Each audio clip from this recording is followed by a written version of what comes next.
If you've been checking your myGov account every single day, refreshing the page, hoping to see the word approved instead of processing, you are not alone. And there is actually good news buried inside this frustration. Right now, in 2026, age pension claims are being processed faster than they have been in years. But some people are still waiting many weeks, even months. And today I'm going to tell you exactly why that happens to some claims and not others. Welcome, friends. If you're new here, this channel is Centrelink Pension Bulletin, and every week we break down exactly what's happening with your pension and payments in plain, simple language, with no jargon and no runaround. Today's topic is one that so many of you have written in about. Why is my Centrelink claim taking so long? And more importantly, what can you actually do about it? Let's start with the good news, because there genuinely is some. For a long time, Centrelink was in real trouble. Back in 2024, the average age pension claim was taking a staggering 84 days to process. Some people were waiting even longer than that. At one point, there was a backlog of over 1 million claims and payments sitting in the system waiting to be looked at. Doesn't that number just make your head spin? 1 million. Thankfully, things have moved forward since then. The government funded an extra 3,000 staff to help clear that backlog, and the results have actually shown up in the data. By the middle of 2025, average age pension processing time had dropped all the way down to around 32 days. That's a huge improvement from 84 days. Disability support pension claims also came down sharply, from 96 days to around 34 days. So if you lodged your claim recently, there's a good chance you'll be seen faster than someone who applied 2 years ago.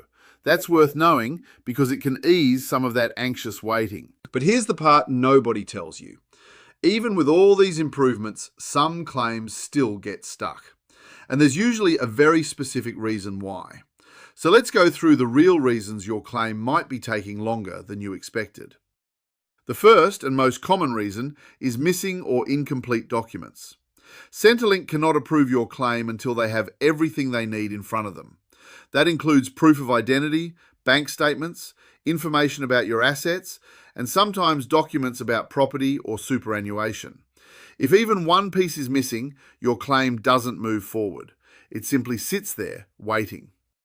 Here's a curious little detail many people don't realise. If Centrelink asks you for extra information and you don't respond in time, the clock doesn't just pause. In many cases, it effectively resets the waiting period. So even a short delay on your end can add weeks onto the total wait. That's why checking your myGov inbox regularly is so important. Centrelink usually sends requests for extra information digitally first through your online account before sending anything by post. If you're not someone who checks online often, you could miss a request sitting there for days without knowing it. Now here's the second big reason for delays, and this one surprises a lot of people. It's simply the complexity of your personal financial situation. If your finances are straightforward, meaning you have a bank account, maybe a modest amount of savings, and your own home, your claim is usually processed fairly quickly, often within 2 to 4 weeks. But if you have an investment property, money in overseas accounts, a self-managed super fund, or a family trust, things slow down considerably. Why? Because each of those needs to be verified separately, sometimes by contacting outside institutions like banks or overseas pension authorities. Have you ever wondered why your neighbour got approved in 3 weeks, but your claim, with a rental property attached, is still sitting there after 2 months? This is usually the reason. Let's talk about a third factor, one that's been in the news quite a bit recently: system upgrades. In 2026, Services Australia has been rolling out upgrades to its core computer systems, some of which are genuinely decades old. When these upgrades happen, there can be short pauses in payment processing, sometimes lasting up to a few days. These pauses are usually planned in advance and don't reflect a problem with your specific claim. But if your claim happens to fall right at the point of one of these system updates, it can feel like everything has stopped. Now here's something worth remembering if you ever see a strange number pop up on your Centrelink statement, like an odd payment amount that doesn't match your usual fortnightly rate. Sometimes claimants see payments around the $980 mark and have no idea what it means. In most cases, this represents a calculated entitlement that includes back payments or an adjustment from a previous review. Because these amounts are unusual, they are often flagged for extra checking before release, which can add a short delay of its own. So if you ever see a payment figure that looks different from what you expected, don't panic. It's very likely just going through an extra verification step, not a mistake or a problem with your eligibility. Now let's talk about something a little less obvious but still very common: public holidays and banking processing days. Even when your claim is fully approved, the actual money still has to move through the banking system. Public holidays can shift payment dates by a day or two. It's not a cut to your payment, and it's not a sign anything has gone wrong. It's simply the calendar getting in the way of the usual schedule. If you've ever expected your payment on a Monday and it didn't land until Wednesday because of a long weekend, this is almost always the explanation. Now, I know what some of you are thinking. All right, that explains why it's slow, but what can I actually do about it? Let's go through your practical next steps, one at a time. Step 1. Check your myGov account regularly, ideally every couple of days while your claim is being processed. This is where Centrelink will post any request for extra documents. It's also where you can see your claim status, whether that says received, processing, or under review. Step 2. Respond quickly to any request for information. I really want to stress this one. If Centrelink asks for a document, get it back to them as soon as you possibly can. Every day you wait is a day added to your total processing time. Don't let a simple form sit on your kitchen table for 2 weeks. Step 3. Make sure your documents are complete and accurate the first time. If you're just starting your claim or thinking about applying soon, gather everything in advance. That means bank statements, proof of identity, information about any property, superannuation details, and if you're a couple, documents for both of you. The single biggest thing that speeds up processing, according to Services Australia itself, is submitting a complete claim up front, rather than trickling documents in one at a time. Step 4. Don't submit the same claim twice. This might sound like common sense, but it happens more often than you'd think. If someone gets nervous and lodges a second claim, thinking it will speed things up, it actually does the opposite. It can create confusion in the system and cause even more delay while staff work out which claim to process. Step 5. If your situation is urgent, ask about priority processing. If you are in genuine financial hardship, for example, you have no income at all while waiting, Centrelink does have provisions to escalate certain cases. You can call and explain your circumstances or visit a service centre in person. Speaking of visiting in person, here's a small tip that can genuinely save you time. If you do need to go into a service centre, try booking an appointment online first rather than just walking in. Walk-in wait times can be quite long, but a booked appointment usually gets you seen much faster. Step 6. Use the phone lines strategically. Calling 132300 can help, but the timing of your call matters.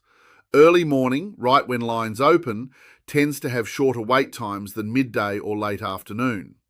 If you can, avoid Mondays, since that's usually the busiest day of the week for phone traffic.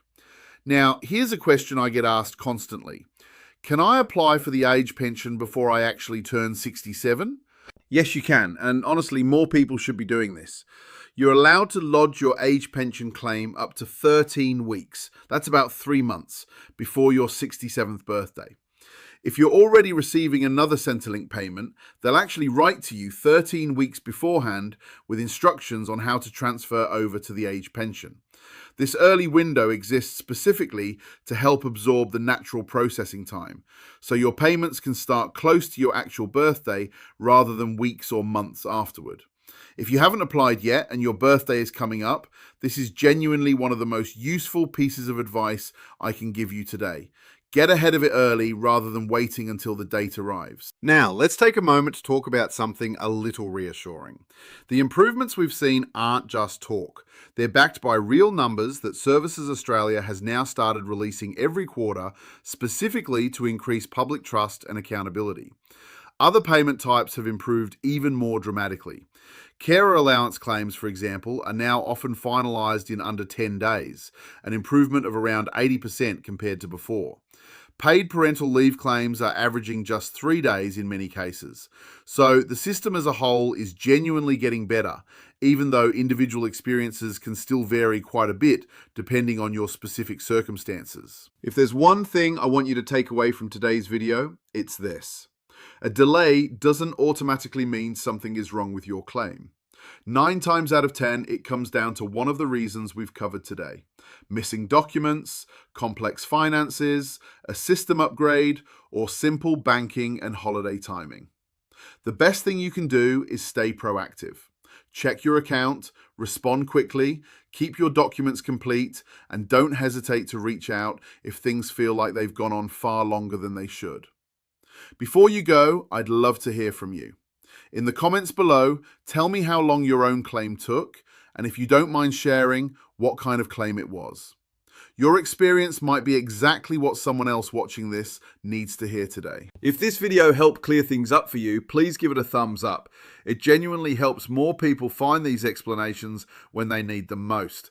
And if you haven't already, hit that subscribe button, because every week on Centrelink Pension Bulletin, we cover exactly this kind of practical, up-to-date information to help you navigate your payments with a little less stress. Next week, we're going to look closely at the work bonus and how it lets pensioners earn extra income without it affecting their payment, something that catches a lot of people by surprise in a good way. Until then, take care of yourselves, be patient with the process, and I'll see you in the next one.